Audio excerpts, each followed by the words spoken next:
Alright, hello everybody.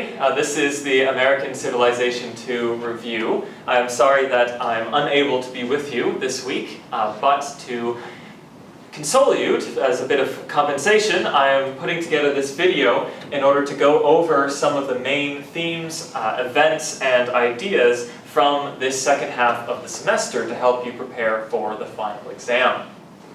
Now, the main goal of this video is to produce a timeline for you that will draw some of the major themes and questions out of the events that we have studied. So we're starting more or less from the turn of the century, but hopefully you will remember from the previous half of the semester that these things have a longer historical context. So I encourage you to go back and study those or remind yourself of those as well. And we'll start a little bit with that to begin. So before I start on the timeline, I just want to remind you that one of the major things that we do in American civilization is to really interrogate this history in order to gain a broader thematic and holistic understanding of American civilization. So we have been looking really at a number of big questions throughout the semester. One of them is on the nature of history. So how does history develop? How do societies develop across historical time periods? What forces are at work within history? So that's Adams there for you. And also, what does it mean to be a just society? And what does it mean to have civilization? So what does American civilization mean? And what does it mean in relation to other societies that exist outside of American civilization? So these are some of the main themes that I hope you will consider and think through as you prepare for the exam. Right, so at the middle of the semester for the midterm, we ended more or less with World War II. So we looked at the Progressive Era briefly, and then the US entry into the First World War. That's more or less going to be the starting point for the short answer questions on the final exams. That's the material covered since about 1900, the 1910s onwards. As I mentioned though, we're going to have to go back a little bit farther in order to understand the broader historical context of these events. So in producing a timeline of what we studied in the second half of the semester, I recommend that we start off with that point that began the class in 1863. Now hopefully you remember that this is the date of the Gettysburg Address. This is the date in which Lincoln declares that the United States is going to experience a new birth. And this has been one of the major questions of this class, is what did he mean by that? What is the new birth? Was it really new, or was it going back to principles that have existed since the founding of American civilization, and perhaps even earlier than that, going all the way back to the encounter of 1492 and this process of colonization and expansion? We can think about Turner in that moment.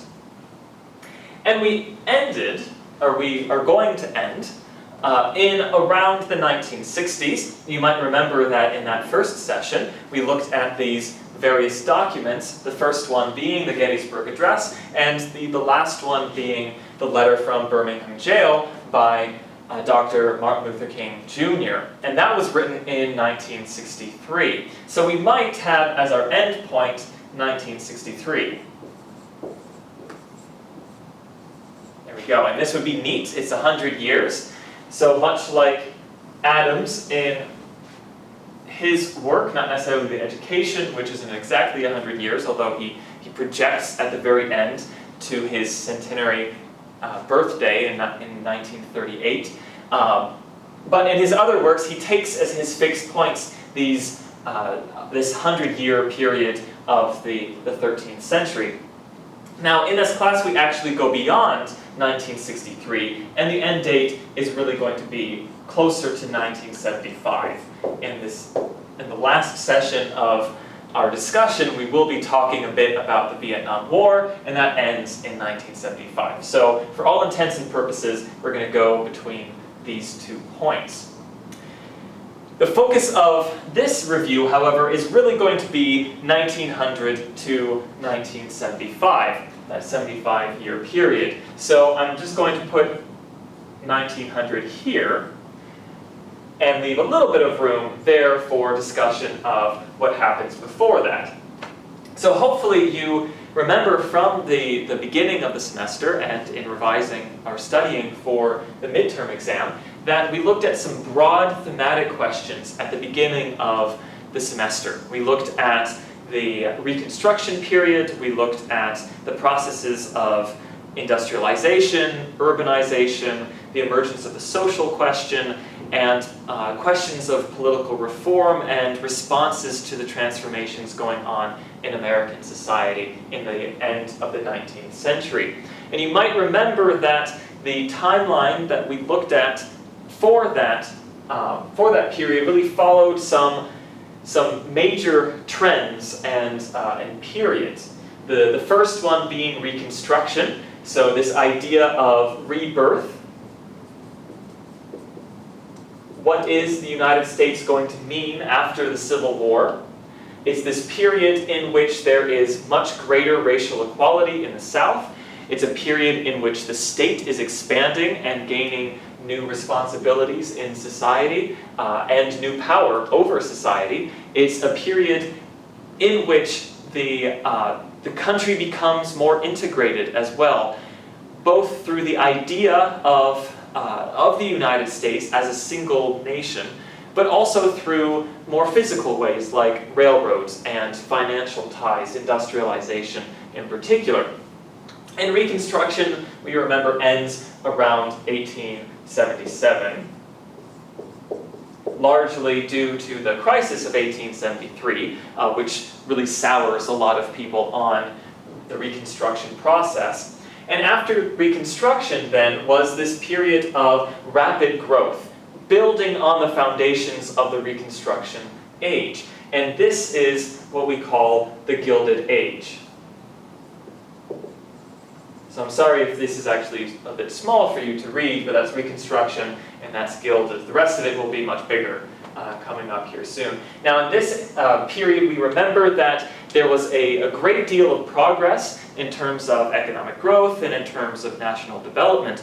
But we also remember that by its name, the Gilded Age, this progress was largely a veneer over many fundamental problems in American society, including increased inequality, both economically speaking, but also racially speaking with the end of Reconstruction, and also the emergence of the social question, some major social issues.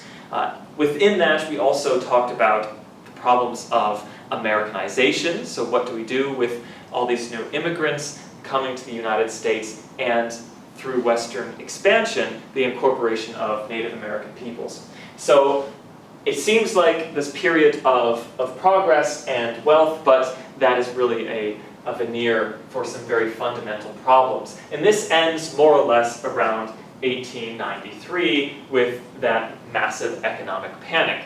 And in the shadow of that panic, or on the ruins of that, we enter into the Progressive Age. And this is really where we begin in this second half of the semester. So we looked at the Progressive Era, which lasted from around 1900 to about 1920, thereabouts. So we put in maybe 1920 here.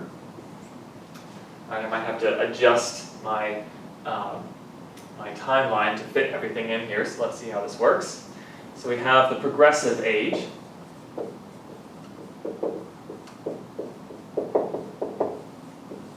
Progressive Era. And what shaped the Progressive Era? Well, as we discussed, like in the Gilded Age, this was a period of rapid economic growth.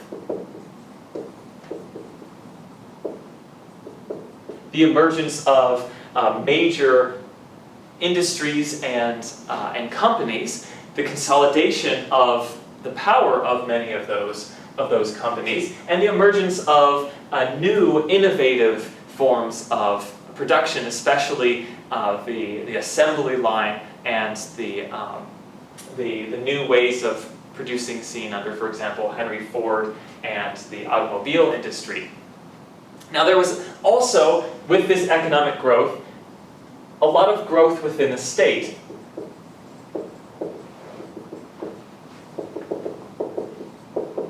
Remember, the state is the institutions of a society, so it includes the government, it includes the schools, it includes the military, it includes jails and the court system and all these things.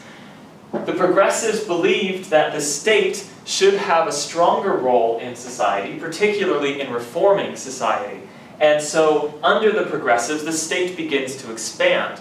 This is given a boost in the 1910s with the introduction of more centralized taxation systems. So we have, for example, the amendment that gives us the federal income tax passed in this period, so this increases revenues flowing into the state and increases by that state capacity. We also have the rise of different movements emerging in this period. We talked a little bit about social action movements and social gospel movements addressing the social question, but also some movements like in 1909, the establishment of the NAACP, addressing the question of race and the role that African Americans have in American civilization. The progressives become such an influential element of society in this period that we remember they actually formed their own political party in 1912. This political party is led by Theodore Roosevelt, who had been a Republican. So we can see the progressive idea really gains traction within American civilization. And what we get then is this idea that progress is possible, and it's possible through the action of the state. It's possible through the introduction of things like scientific management and progressive reform. So there's a lot of discussion on progress and how to achieve progress. And we talked about that a little bit in class. Now, of course, all of this progress, and included in this progress is a lot of military buildup around the world. With new technologies and industries, it's a lot easier to produce these military goods. And in 1914, a lot of this build-up conflicts with some of the geopolitical questions going on in Europe to produce a major catastrophe that we call World War I. And that'll last until 1919 with the peace. There's World War I there. Now, the United States in World War I, we remember, at first stays neutral. It tries to stay out of this conflict. It is eventually brought into the conflict for a number of different reasons, which we discussed at the end of the last semester, so I won't get into it. But you hopefully will remember that the U.S. enters the war in 1917. This entry into the First World War produces a number of important changes at home. Changes including the introduction of women into the workforce in increasing numbers, changes including the acceleration of industrialization, and the shake-up of social norms within the United States. And a lot of this is also fed by the increasing numbers of exiles and refugees from Europe coming into the United States and shaping much of the cultural discourse of the period. Eventually, at the end of the war, the United States, we remember, attempts to reshape the international system in its image with the League of Nations.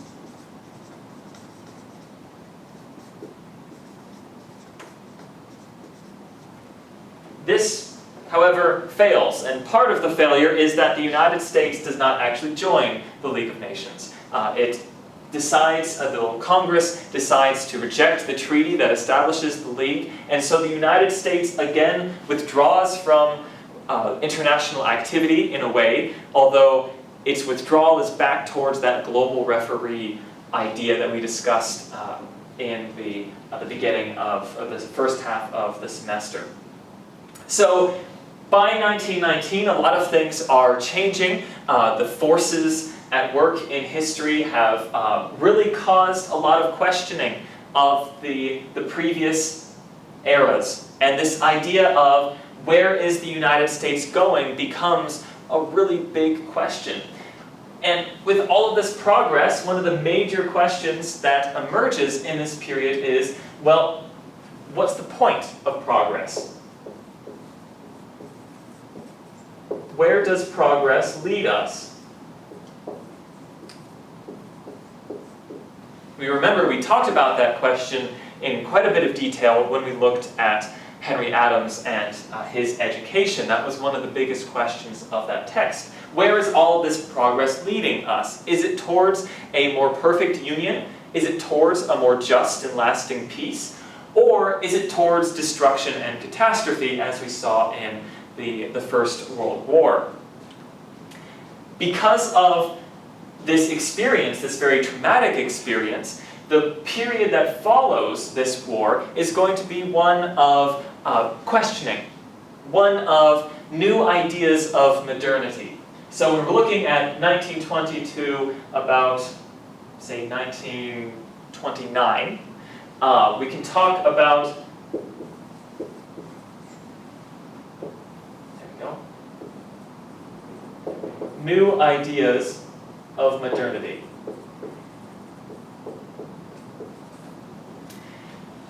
So, as I mentioned, the assumptions of this previous age are being questioned increasingly. The role of women in society, for example, is changing fundamentally, especially in 1920 with the 19th Amendment, which give women, or recognize the right to vote for women on a federal basis.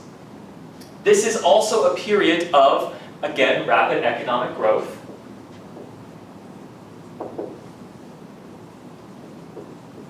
So that growth slowed down a bit. It hit some bumps along the way, and it slowed down a bit because of the war, but then it accelerates in the war, in part because Europe is in ruins and the United States is able to pick up those markets and really fill in there.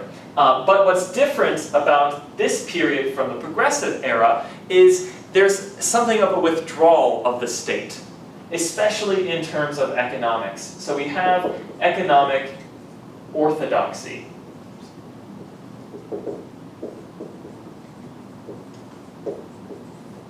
So the state really takes a step back from economics, and in some ways from society more generally. Now this is also the period of Prohibition, so progressivism doesn't go away. In fact, Prohibition in some ways is the peak of progressivism. But under the Republican administrations in the 1920s, there is definitely a sense that the state needs to scale back and let society do its thing. Society is changing in this period, and we see that in various cultural shifts going on. As I mentioned, we have the modern woman emerging, questioning the traditional gender expectations and gender norms. We also have the modern youth emerging. But at the same time, we have other trends, like trends going on in the African American community. We have the Harlem Renaissance in this period, from which the idea of the new Negro emerges.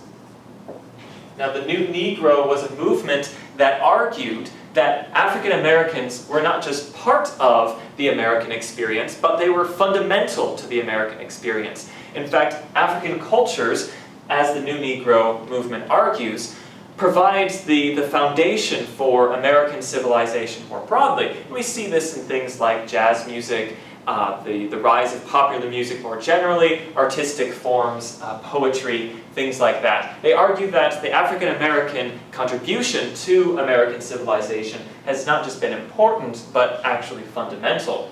At the same time, you have a competing movement called Garveyism. And Garveyism, we remember, comes from a Jamaican named Marcus Garvey who's working in the United States, and he argues that African Americans and Black Americans and really Africans in general, it's an international movement, are never going to be fully integrated into predominantly white civilizations. And so he begins to argue that the African Americans need to develop their own sense of nationalism separate from this overall idea of American civilization. So what we see in this example is the diffusion of cultural movements, and some movements emerge and other movements emerge to react against them. So another example of that would be the rise of fundamentalism in the 1920s, that in many ways rejects this idea of modernity as it emerges in the 1920s. And we see that most obviously and famously in the Scopes monkey trial of 1925. In fact, 1925 is going to be quite a significant year because it's in that year that some signs of the troubles ahead begin to emerge. So not only is Clarence Darrow and William Jennings Bryan duking it out over whether or not man evolved from apes, but there is a massive bubble that bursts in Florida. The real estate bubble bursts in Florida, which sends a signal that much of the economic growth of this period, which is based on really cheap credit and speculation, is not grounded in anything substantial. This is going to be problematic in just a few years. We also remember during this time that other signs of trouble, particularly in the agricultural sector, are beginning to emerge. And it's these signs which will eventually lead to the Depression of 1929, with the stock market crash. So that this was a period of growth and growth of the state that led many to question, where does progress lead us to? This period here in the 1920s is bringing up questions like, do we go after modernity just for modernity's sake? Should we be modern just because being modern is fun, or because being modern is the new thing to do? What about economic growth? What is the end of economic growth? Is growth just for growth's sake a good thing? Or does there need to be something more substantial behind it? What happens is, in the period that follows, so 1929 till about, we'll say 1945 here, is a lot of these questions, these fundamental questions about progress and modernity, about where American civilization is headed, become all the more urgent with the crash of 1929. And it's in this period here, which we'll call the Depression and New Deal,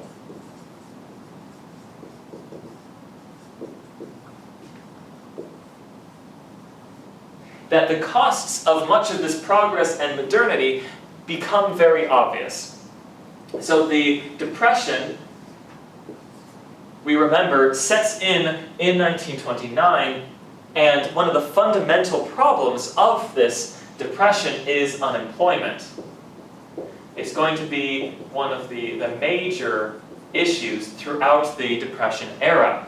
And when we talked about unemployment, hopefully you remember we highlighted the fact that this question is not just an economic question. It's not about simply growth and how do we promote growth, but it's also about how do we provide a framework for the dignity of the human person. This was one of the biggest issues with unemployment is that people didn't necessarily just want growth, they wanted something to do, something that would give them this sense of dignity. And the first administration dealing with the Depression, the Hoover administration, really failed to see that as the major problem. And this is one reason why the Hoover administration is replaced in 1933 with FDR.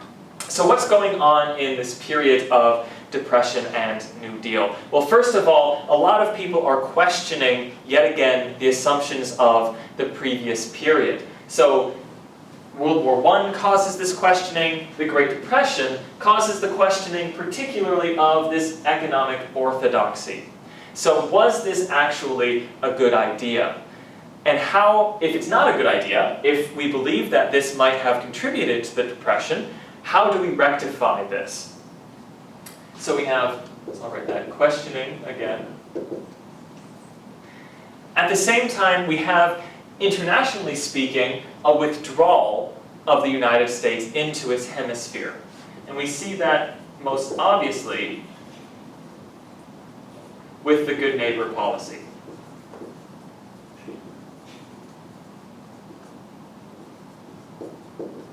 So the United States is not totally out of international relations by any means, but it's definitely removing itself from intervening in European affairs, which it had done in the 1920s with like the Young and the Dawes plans, the Kellogg-Briand plan, for example. So we have something of a withdrawal. This is something that Kennan, you might remember in his American Diplomacy, sees as a fundamental mistake of the US government. Both Hoover and FDR, he would argue, should have continued the US engagement. In fact, should have expanded that engagement as a power and member of the international community. So we have a withdrawal of the US internationally. At the same time, we have another expansion of the state.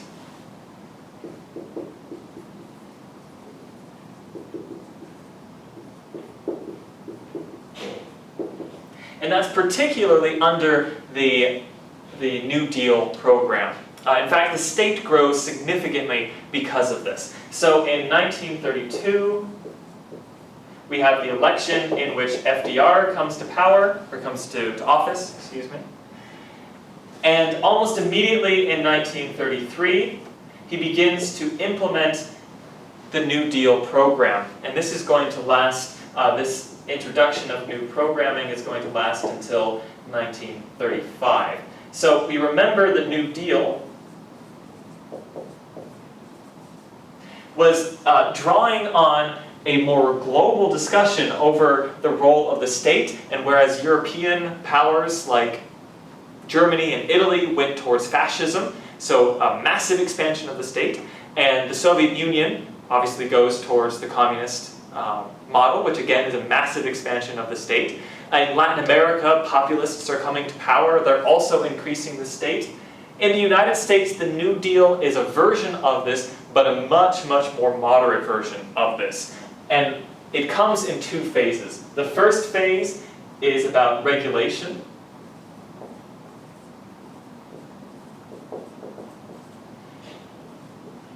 Regulation and management, so more similar to the progressive period.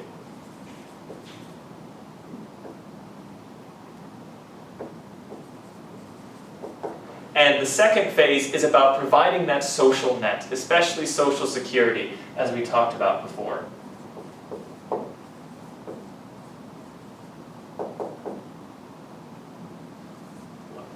Social Security there. So the state is expanding in this period. Remember that the New Deal did not benefit everyone equally. African Americans, Native Americans, Mexican Americans, they did receive some benefits out of this program, but for the most part, they were excluded from some of its key features, especially that social security and social net. African Americans were largely excluded from the Social Security by selective application to different industries, industries which often African Americans did not have great access to. So you have this expansion going on. Meanwhile, internationally, by 1938, you have clouds looming on the horizon in Europe. In fact, this is the moment when we read and listened to "The Lights Are Going Out" by Churchill. And it's in this document that, or in this radio address, that Churchill calls on the United States to reverse this trend of withdrawing into the hemisphere and really engage with what's going on in Europe. Basically, Churchill notices that Germany, having been humiliated in World War I and remilitarized under this totalitarian regime of the Nazis, is not going to stop expanding. And in fact, the United States and England are going to have to provide a bulwark or a stop against this expansion. And he argues that the best thing that these countries can do is to engage with the totalitarian powers and demonstrate to those living in the totalitarian powers that there are other ideas out there.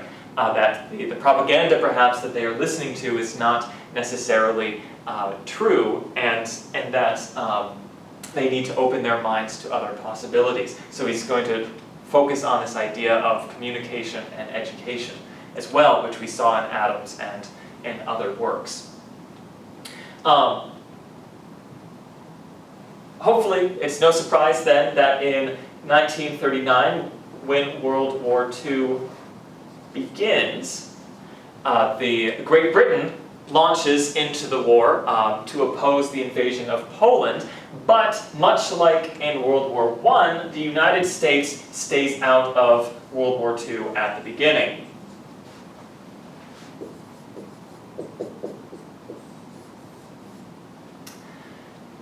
So again, it calls on the Americas to be a bastion for neutrality.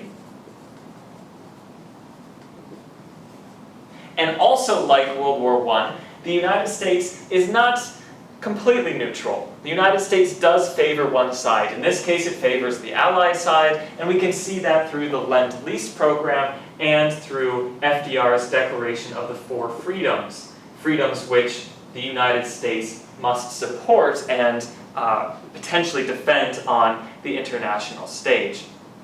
Now, also like World War I, the United States is eventually brought into the war, this time in 1941, due to the direct attack on the United States at Pearl Harbor by the Japanese.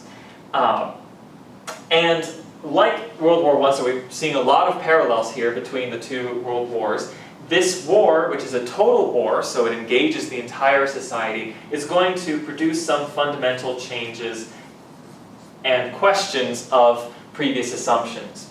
Now, one of those changes is the introduction of the Bracero program, which opens the door to Mexican labor coming into the United States. And this is going to be fundamental for understanding what happens later with the Mexican-American civil rights movements. So the Bracero program begins in 1942. Now, after 1945, as we know from reading Kennan, a shift begins in the international system. The United States again tries to reshape the international system in its image, this time with the United Nations, which succeeds more than a League of Nations, partly because the UN has or enjoys the benefit of US interaction or engagement. Now, the United States is, by 1949, going to see a new potential threat emerging in the Soviet Union.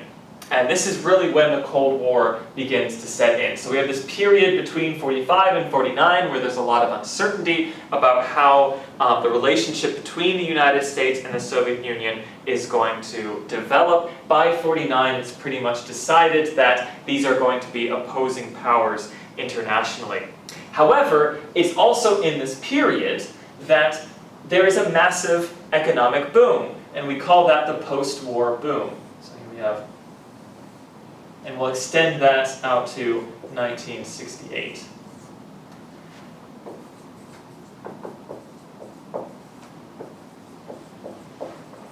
All right, so the post-war boom is a period in which many of these questions about progress and questions about the direction of American civilization seem in a way settled because of World War II, the victory of democracy over the totalitarian states of Germany and Imperial Japan produces a sense of consensus in the United States, that the United States is in fact on the right path towards progress and development.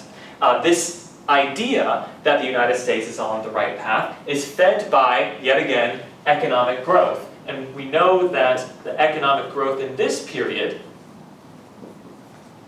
is largely due to the fact that the United States is the only industrial power to emerge from the war relatively unscathed, and that the US government provides or facilitates this growth in a number of ways, by supporting multinational corporations, so in a way going back to the Gilded Age period when the government and business were very much hand in hand, but also in providing opportunities, especially promoting labor mobility through the GI Bill of 1944, for example. So allowing the soldiers who are returning home the opportunity to go to school, to get a university degree, but also to access easy credit for a new house, things like that.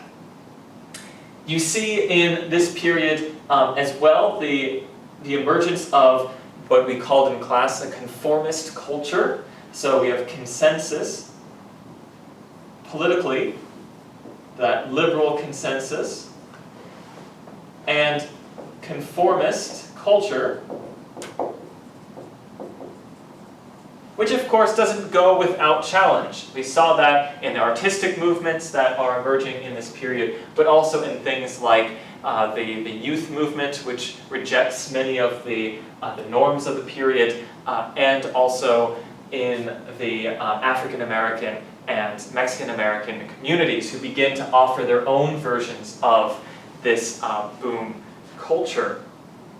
We can see that perhaps most clearly in the emerging civil rights movements, which I'll talk about in just a minute. So this economic growth, this consensus, this conformist culture, again, provides this sense that the United States is on the right track, that it now has a common enemy, if you will, in the Soviet Union. There are rising levels of affluence, rising levels of opportunity. But as I mentioned in class, not everyone shared equally in these advances and in this progress. People, particularly in the African American community and Mexican American communities, but also in the Native American and Asian American communities, did not necessarily share equally in this post-war boom. And it's this context that provides the framework and the motivation for the emerging civil rights movement. Now, the civil rights movement is not anything new. It emerges in a different way in a post-war period, but it's building on certain foundations. Now we can go back, when we talk about the African American movement, to the NAACP here in 1909. We can go back before that to the work of Booker T. Washington and W.E.B. Du Bois. We could even go back all the way to the Reconstruction period and the Civil Rights Acts that emerged in the Reconstruction period, the influence that new African American politicians had in that experience. So we could go back beyond that to Frederick Douglass. If you've taken AmCiv 1, you've read some of his work. So this is not something that just emerges in the Cold War and post-war period. And the problems that the civil rights movement is addressing are also not new. This issue of equal rights, of equal opportunities, a rejection of exclusion based on race, is going to go back and draw on long-standing traditions. We remember that the African American, Mexican American, Native American communities did not really share in much of the progress and growth of this period. In fact, some of them were excluded or kept out from enjoying their fundamental rights as parts of the American nation. In the South, with the Jim Crow laws, African Americans had been disenfranchised. In other parts of the country, even without the Jim Crow laws, they were often excluded from equal access to education through segregation, or access to other public goods through segregation as well. Mexican Americans, we remember in our previous discussions, were in many ways vulnerable to displacement, particularly under deportation. We saw deportation happen in the 1930s during the Great Depression. Deportation happens also in the 1950s, widespread deportation. In terms of the Native American community, there was some advance in, say, 1924 with the Citizenship Act, the Indian Citizenship Act.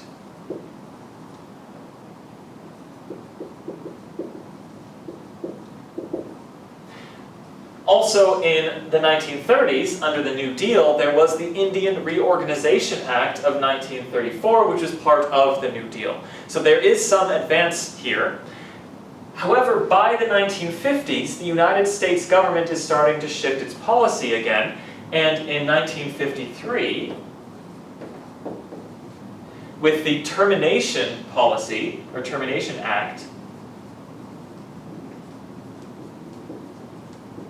the United States government goes back to a policy of assimilation, like we saw in the Dawes Severalty Act of the later 19th century. So the clock is kind of turned back in this sense.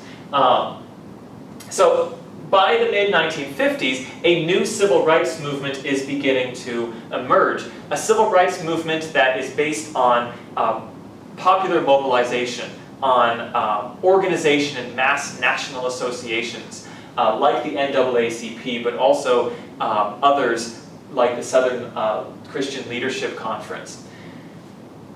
Many of these are going to follow the legal strategy, so they're going to get around opposition in Congress by appealing to the Supreme Court. This strategy has some successes, like Brown v. Board of Education in 1954. But it has limitations as well. It can only go so far. And by the end of the 1950s, much of the civil rights movements are starting to recognize that widespread legislation is required in order to gain access to these equal fundamental rights of their citizenship. And it's in this period then that a new version of the civil rights movement emerges, a version that focuses on the idea of nonviolent action. Nonviolent direct action.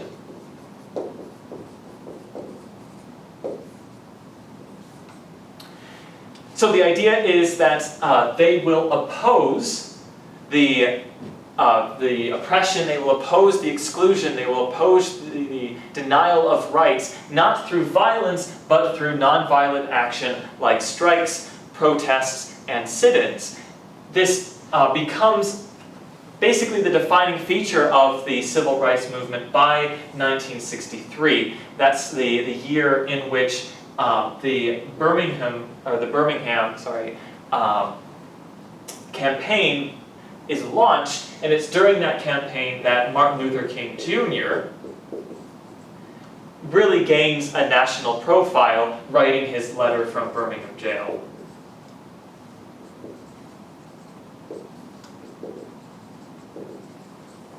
And I'm sorry, I keep on saying Birmingham because that's the English way of pronouncing it. It's usually Birmingham in Alabama. So, what does MLK Jr. say in his letter from Birmingham jail? He basically says that the African American communities have been denied their rights that history has really bestowed upon them. Not just history, I should say, that their existence as human beings and human persons has bestowed upon them. as members of the American nation, as members of American civilization, and more fundamentally as human persons, Martin Luther King Jr. argues that they must oppose these forms of oppression. And he calls on the broader American nation. He's writing to white religious leaders in particular, but he calls on the broader American nation to accept really what Lincoln had meant in this new birth of freedom, what Thomas Jefferson had meant when he called for the, he declared that all men are created equal.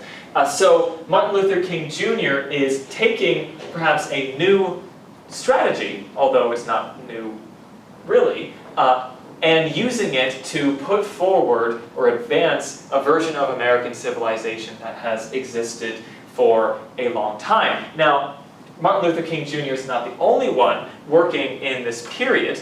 There are other civil rights movements that we'll have talked about in class. The Mexican-American movement, led most famously by Cesar Chavez, for example. The Native American movement, which is rejecting this termination policy and calling for greater participation of Native Americans in their own governance.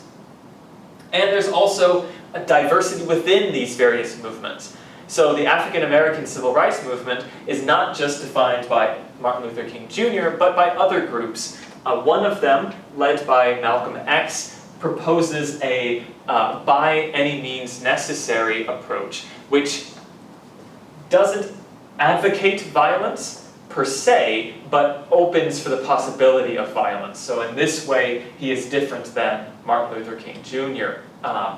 We've talked about Malcolm X a little bit in class, and I recommend you go and explore his thoughts a little bit more. Now, from this movement, you get some pretty important successes. In 1957, for example, so this is getting pretty busy here, but let me move this. In 1957, you get the first Civil Rights Act since Reconstruction.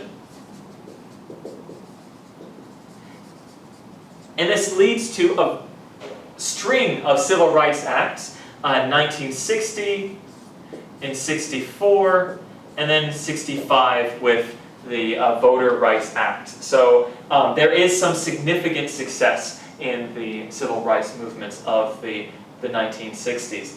However, there's also a significant reaction against the civil rights movements. So this isn't all upwards. There's a lot of turbulence in this period. And we see that most strongly in the violent reaction against the leadership of the civil rights movement. So in 1965,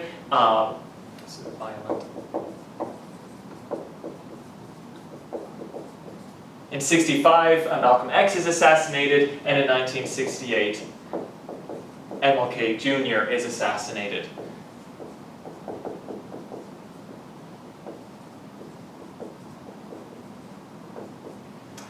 There's also strong resistance to other civil rights movements throughout the period.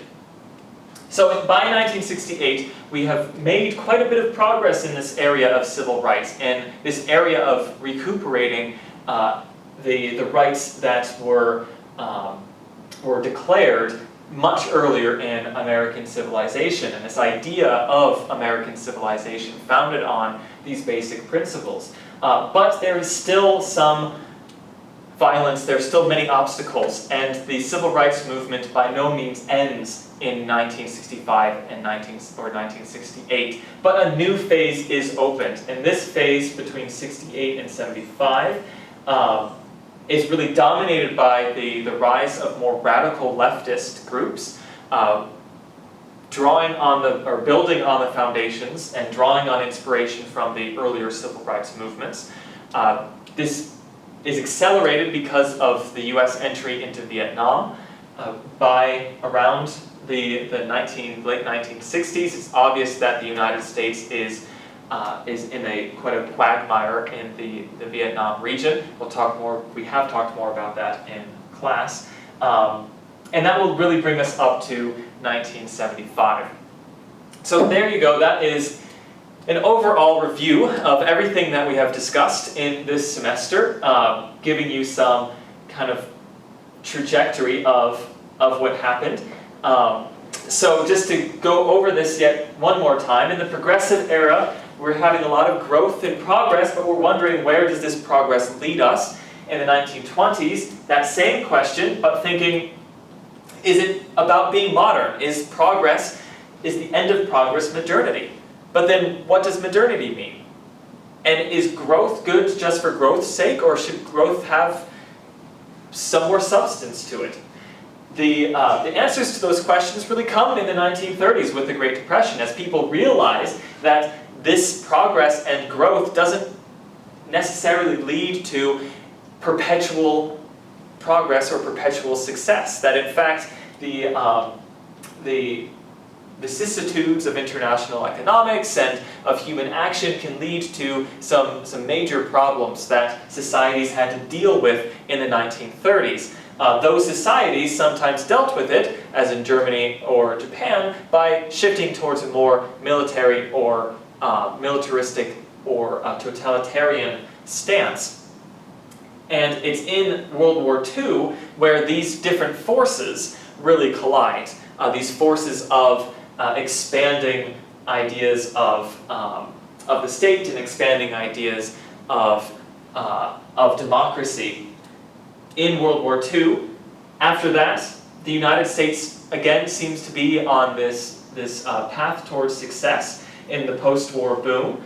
But yet again, there are some fundamental problems, and this post-war boom doesn't guarantee success or benefits for everyone, and it's only with the active participation and the resistance of people like the civil rights leaders that the promises of this boom begin to come to fruition by 1968. Now hopefully you know from this trajectory that that doesn't mean that things are going to continue going up. There are going to be some fundamental problems beyond 1968. And I encourage you to look more into that as you revise and study for the exam. But that should give you a pretty good sense for what you should know and what major themes and questions that we have looked at in this class. Like Adams, we've taken this historical trajectory, we've measured against that the 2 points against each other to see movement. And I think overall you can see this sense that American civilization did progress. It became more just, particularly in this period. But that's no guarantee. We, as members of this civilization, have to be aware that history does not act on itself. History is not autonomous. That history depends on the actions of brave and good people. And so that's the final thing that I will leave you with. Good luck in your revisions. If you have any questions, feel free to email me, and I will see you all in the exam.